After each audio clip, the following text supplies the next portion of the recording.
모자 쓴 낯선 남성이 신발을 벗고 식당 안으로 들어섭니다. 처음 온 손님인가 싶었지만 갑자기 흉기를 꺼내 들어서 여 사장에게 휘두르기 시작하는데요. 복부를 찌른 것도 모자라서 목을 공격하려는 순간 여 사장은 흉기를 손으로 막으며 간신히 버팁니다. 머리채까지 붙잡혔지만 안간힘을 써보는 여 사장. 열린 출입문으로 남성을 밀어내고 황급하게 문을 잠그는데요. 평일 대낮 식당에서 벌어진 끔찍한 사건. 대체 어떻게 된 일인지 지금부터 자세하게 알아보겠습니다. 예, 약 2달 전 충남의 한 식당에서 벌어진 말 그대로 정말 끔찍한 사건입니다. 제보입니다.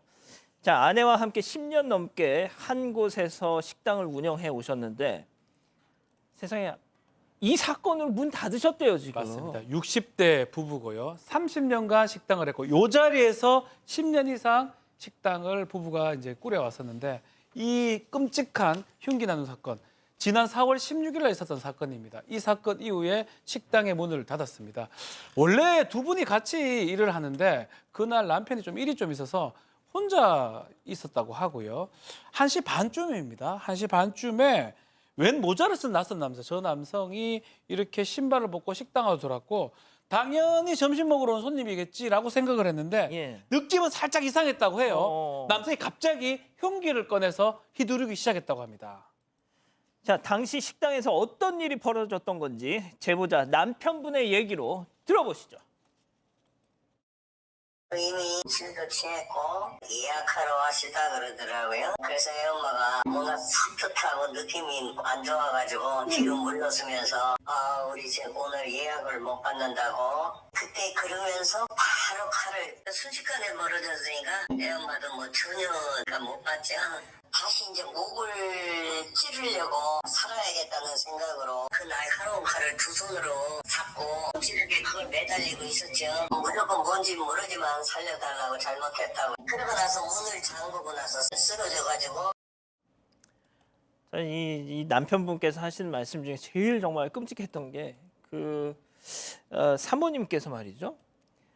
그 흉기를 손으로 막았다고 하시잖아요. 손으로. 네, 맞습니다. 정말 그 순간 얼마나 살아야 되겠다는 생각을 하셨으면 그 흉기를 손으로 막으셨어. 네, 제보자에 따르면 처음 본 남성이 식당에 들어와서 예약을 좀 하려고 한다라고 얘기를 했는데 아내가 좀 느낌이 이상해서 예약은 안 받는다라고 대답을 했다고 합니다. 그랬더니 남성이 숨기고 있던 흉기를 꺼내 들더니 이 아내의 복부를 공격을 했는데요.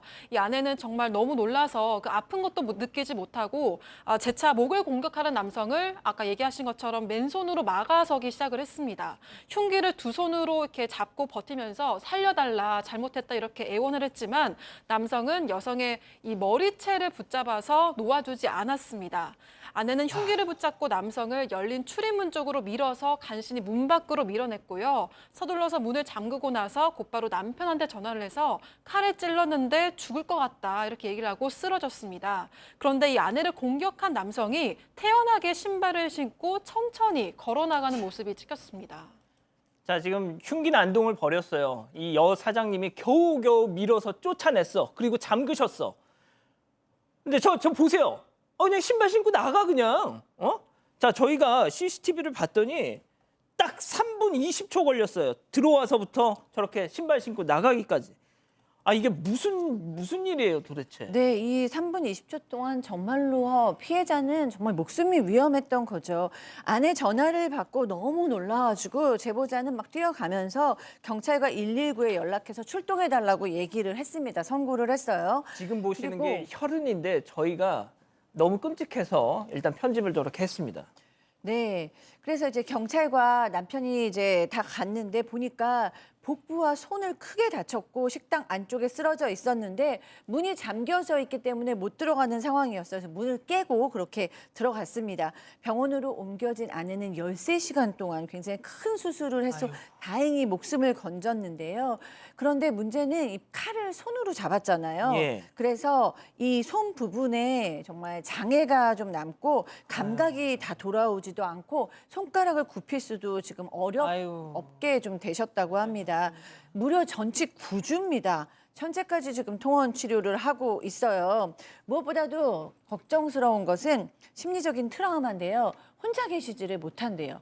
당연한 거 아니겠습니까? 그 정도로 무서운 일을 당했는데 그리고 어두워진 길에 남자가 혼자 지나가면 그냥 깜짝깜짝 놀란다고 하십니다. 뭐 사모님 말할 것도 없고 들으신 것처럼 사장님 이 남편분 역시도 내 아내를 지켜주지 못한 그 자책을 하고 계실 거예요. 본인이 잠깐 자리를 비운 사이에 저런 일이 벌어진 거 아닙니까? 자 그런데 이 남편분께서는 이 사건이 있기 한 달 전쯤에 앞서 그 괴한 흉기를 휘두른 괴한을 보셨답니다. 알고 봤더니 동네에서 트럭에 과일을 싣고 다니면서 파는 70대 남성이었다는 거죠. 그 얘기 들어보시죠.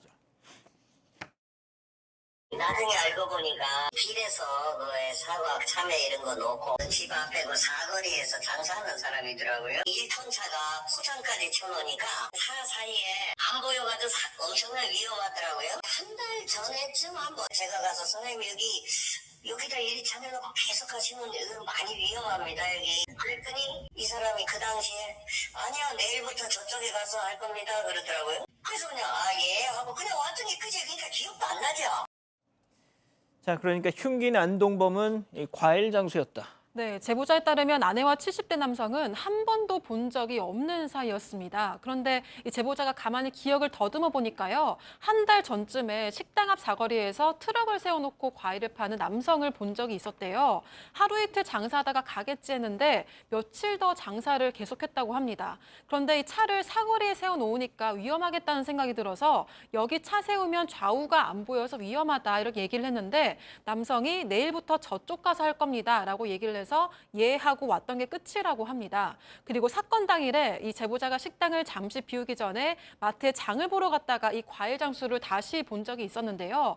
주차를 하고 내렸더니 남성이 멀리서부터 욕을 하면서 뛰어오길래 술에 취했나? 이런 생각을 했었고 제보자한테도 있는 놈들 가만히 안 둔다 이런 이야기를 해서 이 제보자가 저는 그런 일 없습니다 하고는 지나쳐서 식당으로 들어왔었다고 합니다. 그런데 얼마 후에 이 남성이 식당에 들어와서 아내를 공격했고 경찰에게 들은 바에 따르면 마트 앞에서 이 제보자와 마주쳤을 때도 이 남성은 흉기를 소지하고 있었다고 합니다. 자, 이 괴한 말이죠. 70대 과일 장수 살인 미수 혐의로 지금 재판을 받고 있는데 자, 여태껏 말이죠. 피해자에게 사과 한마디 없답니다. 오히려 법정에서는 이런 얘기까지 했다는 거죠. 체크포인트 짚어보죠. 우리 아들 출소하면 자, 70대 남성이 지금 법정에서 했다는 말.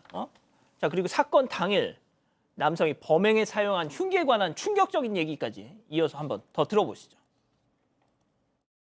앞집에 또 식당이 있어요. 거기서 술을 먹으면서 칼을 꺼내가지고 그 사장이 너무 위험한 것 같아가지고 그 칼을 뺏었대요. 뺏고 나니까 다시 시장에 가서 그 똑같은 칼을 사가지고 가게로 들어간 거죠. 제가 없을 때. 그 제가 있었으면은 애 엄마가 이 정도로는 안 당했는데 판사가 그 사람한테 물어보더라고요. 피해자가 어떻게 잘못을 사죄한 거나 뭐 그런 노력은 했느냐. 자기 아들이 8월 달에 출소를 한대요. 지금 감옥에 있는데 그때 가가지고 아마 사과를 하든지 할 거라고 그러더라고요. 그게 뭐 사과하는 거예요? 뭐 협박하러 오는 거지?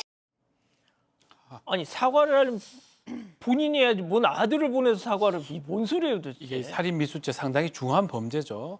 재판하는 그 판사 입장에서는 피해자하고 어떤 합의라든지 사과 이 부분이 매우 중요한 요소이기 때문에 그 질문을 한 거예요. 사과할 의향은 있느냐? 하겠냐? 노력을 한 적이 있냐? 이러니까 갑자기 감옥에 있는 제 아들이 8월에 출소하니까 그때 사과하겠습니다. 사과할 겁니다. 이렇게 얘기했다고 해요. 근데 제보자 입장에서 봤을 때는 저게 협박으로 들립니다. 감옥에 있다가 나와가지고 사과하러 옵니까? 전과자 아들을 보내서 위협하는 걸로 느껴지지 않습니까? 역시 판사나 검사도 상당히 당황을 했다라고 하고요. 범행 동기 부분도 좀 문제가 있습니다. 왜 이런 행동을 했냐고 하니까 주차 위반으로 벌금 40만 원 나왔고 홧김에 술을 마셔서 기억이 안 난다 등의 지금 진술을 했다고 하는데 제보자 얘기에 따르면 이 동네에 주차 단속 자체를 하지 않는다고 합니다. 저 부분도 아마 거짓말 같고 받았다고 하더라도 딴 데 가서 받은 걸 갖고 여기로 좀 핑계대는 걸로 보인다고 하고 이 70대 이 남성 피고인 예. 정신적으로 문제가 있는 거 아니냐 이런 생각도 들고 이 경찰에서는 어떤 정신병력 같은 거는 없다라고 하는 그런 상황입니다. 자 팀장님 지금 저 영상 속 저 남성의 모습이 술에 만취한 것처럼 보이세요? 그렇지는 않는데요. 어떻든 간에 저 남성이 놀랍게도 그 70대 남성, 지금 피고인이죠. 피고인이 사건 당일날 시장에 가가지고 똑같은 흉기를 2차례나 구입했다는 거예요. 근데 흉기를 구입해서 사용한 게 아니고 그 집에 가져가서 날카롭게 가른 거예요. 상당히 위험하죠. 그런 다음에 몸에 품고 갔는데 맨 처음 제보자가 마트 주차장에서 만날 때도 흉기를 갖고 있었는데 그때는 이 남성한테 공격을 하지 않았습니다. 아마 남성이라 공격 안 하는가 싶긴 한데요. 어쨌든 그런 다음에 이 그 70대 피고인이 인근 식당에 가서 술을 마시면서 그 흉기를 꺼내 놓은 거예요. 그랬더니 그 식당 주인이 깜짝 놀란 거죠. 그래서 그 흉기를 뺏은 거예요. 뺏었는데 저 70대 피고인이 흉기를 뺏기니까 다시 시장에 가가지고 흉기를 또 구입했던 것이죠. 그런 다음에 이 제보자가 잠깐 자리를 비운 사이에 이 제보자의 식당에 가가지고 그 흉기를 이용해가지고 범행한 것으로 드러나고 있습니다. 자, 교수님이 좀 정리를 해주시죠. 네. 이 70대 남성이 사실은 이제 굉장히 비상식적이고 어떻게 보면은 안면식도 없고 원인 제공도 하지 않은 사람에게 무차별적으로 범죄를 일으키는 거거든요. 그리고 그거에 대해서도 죄책감을 느끼지도 않고 또 거기에 대해서 우리 아들이 감옥에서 나오면 사과시키겠다라는 전후 맥락이 맞지를 않는 이야기를 하고 있어요. 이 사람이 정신병력은 없다고 경찰이 밝히지만 제가 봤을 때는 알코올 중독이라던가 인지장애라던가 이런 거 꼭 체크를 해야 될 것 같고요. 도대체 어떤 문제가 있어서 이런 일을 저지르는 건지 정확한 진단이 있은 후에 우리가 처벌은 뭐 당연하고요. 또 가능하다면 치료도 있어야 될 것 같은데 이 사람이 이미 전과 20범이라고 정해지고 있기 때문에 이 사람의 전과 20범이요? 20범이라고 제보자가 피고인 측의 변호사에게 들은 얘기는 그렇더라고요. 그러니까 이 정도의 공격성과 폭력성을 가진 사람이 그냥 길거리에 나돌아다니기에는 두면 안 되지 않을까 싶습니다. 도대체 어떤 삶을 살면 전과 20범이 됩니까? 예?